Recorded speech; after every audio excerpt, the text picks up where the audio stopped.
Welcome to my YouTube channel learning with dignity. My name is Garima. आज हम करेंगे class 10th English NCERT footprints without feet supplementary reader book का chapter 5 footprints without feet का part 2। Part 1 का link आप description से देख सकते हैं। So let's continue the chapter. Part 1 में हमने पढ़ा कि किस तरह से ग्रिफिन नामक एक वैज्ञानिक ने एक खोज की जिसमें कोई भी मनुष्य गायब हो सकता है, और उसने अपनी इसी खोज का फ़ायदा उठाकर एक शॉप पर चोरी की। अब उसके आगे पार्ट 2।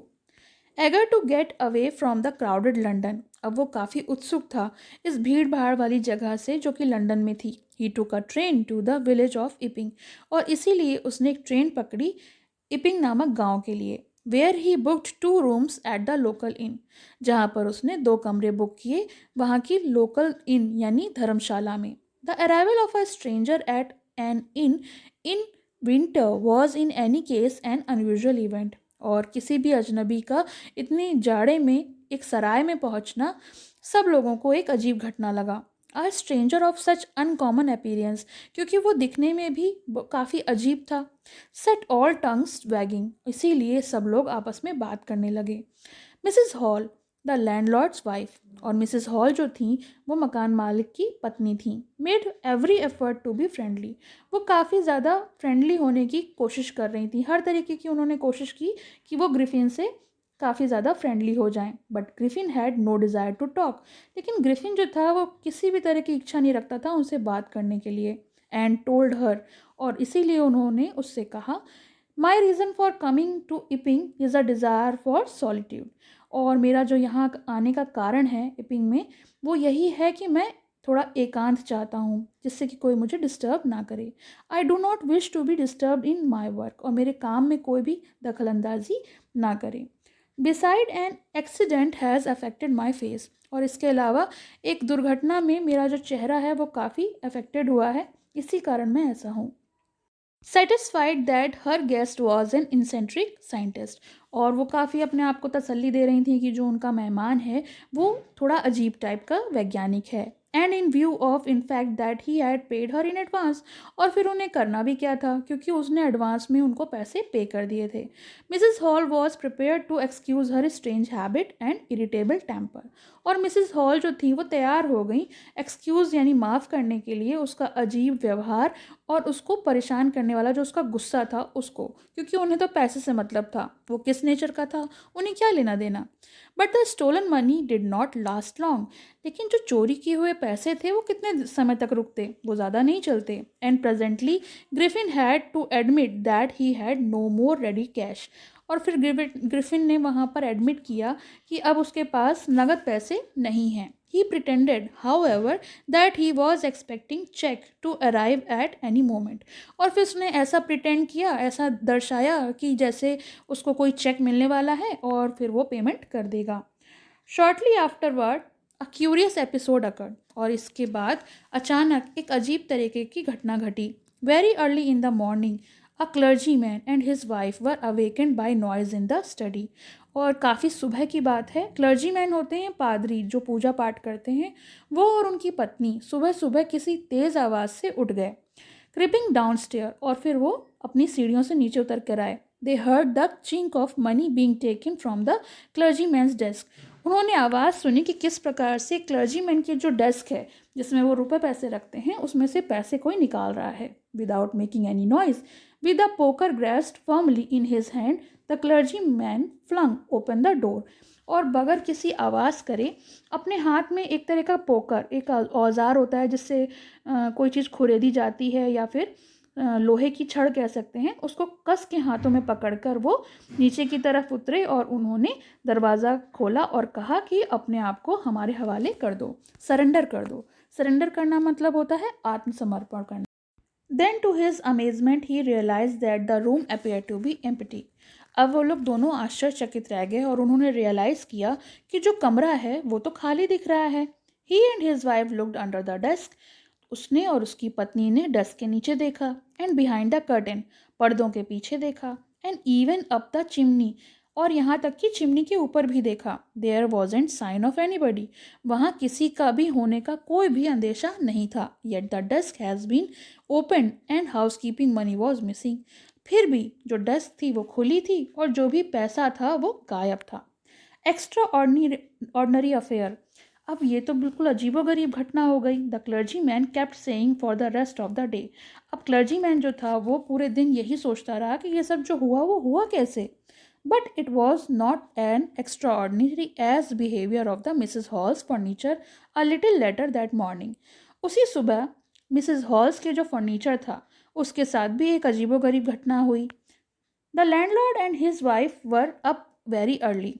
जो मकान मालकिन और मकान मालिक थे दोनों जो थे वो काफ़ी जल्दी उठ गए थे and were surprise to see the scientist door wide open.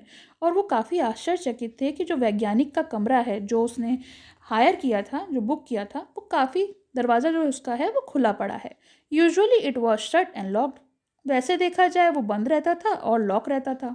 He was furious if any one entered his room. और वो बहुत गुस्सा हो जाता था जब कोई उसके कमरे में प्रवेश करता था। The opportunity seem too good to be missed. और वो जो मौका मिला था वो काफ़ी बढ़िया दिख रहा था क्योंकि उनको देखना था कि अंदर आखिर क्या है। They peeped round the door. Peep माने झांकना होता है। They peeped round the door. और फिर उन्होंने दरवाजे के अंदर झांका। Saw nobody and decided to investigate. और फिर जब उन्होंने देखा कि कोई नहीं है तो ये तय किया कि अब वो इन्वेस्टिगेट करेंगे कि अंदर माजरा क्या है। The bed cloth were cold. अब जो बिस्तर था वो ठंडा था, showing that the scientist must have been up for some time. और ये दर्शा रहा था कि जो वैज्ञानिक है वो यहाँ पर काफ़ी समय से नहीं है। And stranger still the clothes and the bandage that he always wore were lying about the room. और वो जो कपड़े पहनता था और जो बैंडेज उसके चेहरे पे लपेटा था वो सब कुछ वहीं पड़ा था कमरे में। All of a sudden Mrs Hall heard a sniff close to her ear. अचानक मिसेस हॉल को कान के पास कुछ आवाज़ सुनाई पड़ी। A moment later the hat on the bedpost leaped up. और उसी पल जो बेड पोस्ट के पास एक टोपी थी वो उड़कर उनके मुंह पर आई। Dashed itself to her face. Then the bedroom chair became alive. फिर क्या हुआ, फिर जो कमरे में चेयर पड़ी थी वो आखिर जिंदा हो गई, मतलब हिलने लगी जैसे उस पर कोई बैठा हो। Springing into the air it charge straight at her legs foremost. और फिर हवाएं चलने लगीं और सब कुछ हिलने डुलने लगा जैसे कि वहाँ कोई भूत आ गया हो। As she and her husband turned away in the terror. और फिर वो और उसके जो पति थे वो वहाँ से डर के मारे बाहर आ गए। The extra ordinary chair pushed them both out of the room. और वो जो चेयर थी जो हिल रही थी वो उन लोगों को पीछे की तरफ ढकेल रही थी और वो लोग कमरे के बाहर आ गए। And then appear to slam and lock the door after them. और फिर जब दोनों बाहर आ गए तो दरवाज़ा उनके मुंह पे बंद हो गया और ऐसा लगा जैसे किसी भूत ने दरवाज़ा उनके मुंह पे बंद कर दिया। Mrs Hall almost fell down the stair in the hysteric. और मिसेस हॉल जो थी वो लगभग सीढ़ियों पे आते आते बिल्कुल जैसे उनको दौड़ा ही पड़ गया हो, वो रोने लगी। She was convinced that the room was haunted by spirit. और वो काफ़ी ज़्यादा कन्विंस्ड हो गई थी कि जो कमरा है वो भूत प्रेत का साया हो गया है उसमें। And that the stranger had somehow cause these to enter into her furniture. और जो अजनबी आया है शायद यही कारण है कि जो उस फर्नीचर है वो इस तरीके का हो गया है। वो उसको ही इसका कारण मान रही थी। My poor mother use to sit in that chair she mourn. और वो रो रो के बिसुक बिसुक के कह रही थी कि मेरी माँ जो है उस चेयर पर बैठती थी। To think it should rise up against me now. इसीलिए शायद वो मेरे मुंह पर आ गई। The feeling among the neighbors was that the trouble was caused by witchcraft। और ये जो महसूस हो रहा था तो जो पड़ोसी थे वो ये सोच रहे थे कि जो प्रॉब्लम है शायद किसी जादूगरी है, यानी जो भूत प्रेत का साया है, विचक्राफ्ट है। बट विचक्राफ्ट और नॉट, अब विचक्राफ्ट था या कुछ और था। When news of the burglary at the clergyman's home became known, the stranger scientist was strongly suspected to of having had a hand in it। अब जब चोरी की खबर सुनाई पड़ी जो क्लर्जीमैन के घर में हुई थी तो जो अजनबी वैज्ञानिक था जो वहाँ अभी अभी आया था उस पर शक गया कि उसी ने ये सब किया है। सस्पिशन ग्रू इवन स्ट्रॉन्गर। और जो शक था वो और बढ़ने लगा जब सडनली प्रोड्यूस्ड सम रेडी कैश। उसके पास पैसे आ गए, नगद। नगद होता है रेडी कैश, जो पैसे वो बता रहा था कि अभी तक उसके पास नहीं थे, अचानक उसके पास पैसे आ गए। Though he had admitted not long before the he had no money, और उससे पहले वो एडमिट कर चुका था कि उसके पास अब पैसे नहीं हैं, कैश नहीं है। The village constable was secretly sent for, और जो गांव का जो कांस्टेबल था उसको गुप्त रूप से वहाँ पे भेजा गया। Instead of waiting for the constable Mrs Hall went to the scientist. अब इसके बजाय कि वो कांस्टेबल का इंतज़ार करती, मिसेस हॉल जो थी वो वैज्ञानिक के कमरे में गईं, who had somehow mysteriously appeared from his empty bedroom. अभी तक तो उस खाली कमरे में कोई नहीं था, मगर अचानक रहस्यमय तरीके से कैसे जो साइंटिस्ट है वहाँ आ गया। I want to know what you have been doing to my chair upstair. और वो बोली कि मुझे बताओ तुमने मेरी कुर्सी के साथ आखिर क्या किया है। And I want to know how it is you came out in empty room, how you entered a locked room. और मुझे ये भी बात जानना है कि उस खाली रूम में तुम कैसे आए, तुम इसमें प्रवेश कैसे करे, कमरा तो बंद था। The scientist was always quick tempered. जो वैज्ञानिक था उसको बहुत जल्दी गुस्सा आता था, हमेशा से ही वो बहुत गुस्सा करता था। नाउ ही बिकेम फ्यूरियस, और अब तो वो बहुत क्रोधित हो गया। उसने कहा, यू डोंट अंडरस्टैंड हु और वॉट आई एम। और उसने कहा, तुम समझ नहीं सकते हो कि मैं कौन हूँ, क्या हूँ। Very well, I will show you. बोला, ठीक है, मैं तुम्हें दिखाऊंगा। Suddenly he threw off bandages, whiskers, spectacles and even nose. अचानक वो बैंडेज को निकालने लगा, अपनी मूँछों को हटा दिया, उसने अपने चश्मे हटा दिए, यहाँ तक कि उसने जो नकली नाक लगाई थी वो भी हटा दी। It took him only a minute to do this. उसको ये सब करने में लगभग 1 मिनट लगा। ये देखिए, सब लोग परेशान हैं और एक हेडलेस पर्सन को देखकर सब लोग डर गए हैं, सारे लोग जो हैं, और वो 1 सेकंड में सारी चीज़ें निकाल के फेंक रहा है। The horrified people in the bar found themself staring at a headless man. और जितने भी लोग थे वो डर गए थे एक हेडलेस मैन को देखकर। Mister Jafar and the constable, तो जो कांस्टेबल था उसका नाम था मिस्टर जाफ़र, नाउ अराइव, वो आ गए थे। And was quite surprise to find that he had to arrest a man without a head.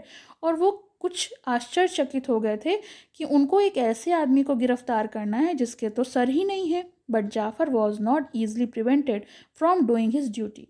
लेकिन जाफ़र जो था वो आसानी से अपनी ड्यूटी को करने से पीछे हटने वालों में से नहीं था। If a magistrate warrant ordered a person's arrest, then that person had to be arrested with or without his head.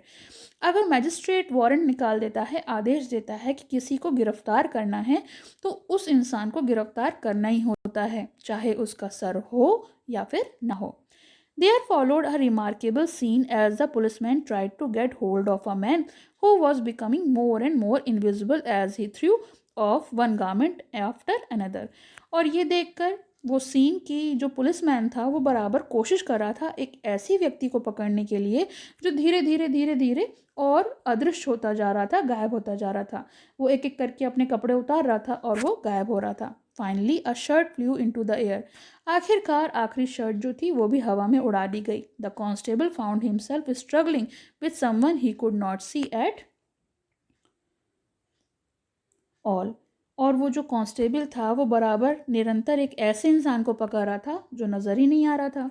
Some people tried to help him. कुछ लोगों ने उस कांस्टेबल की मदद करने की कोशिश की, but found themselves hit by blows that seem to the come from nowhere. लेकिन सब लोगों की जो कोशिशें थी वो नाकाम रहीं। In the end Jafar was knocked unconscious. आखिर में जाफ़र जो था वो बेहोश हो गया, as he made a last attempt to hold on the unseen scientist. क्योंकि उसने आखिरी कोशिश करी उसको पकड़ने की, लेकिन वो नाकाम रही। There were nervous excited cries of hold him. वहाँ पर आवाज़ें आ रही थी, चीख रहे थे लोग, पकड़ो पकड़ो।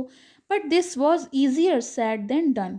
ये आसान है कहना, लेकिन करना बहुत मुश्किल कि किसी गायब इंसान को आप पकड़ पाओ। Griffin had shaken himself free. और ग्रिफिन ने अपने आप को आज़ाद करा लिया। And no one knew where to lay hands on him. और कोई नहीं जानता था कि उसको कैसे पकड़ा जाए। तो ये स्टोरी तो ख़त्म हो गई। आपको कैसी लगी कमेंट सेक्शन में मेंशन करिएगा, और पसंद आए तो लाइक का बटन ज़रूर दबाइएगा। इस बुक से रिलेटेड सारे चैप्टर्स की प्लेलिस्ट डिस्क्रिप्शन में आपको मिल जाए। पसंद आया हो तो लाइक करें, शेयर करें और चैनल को सब्सक्राइब करें।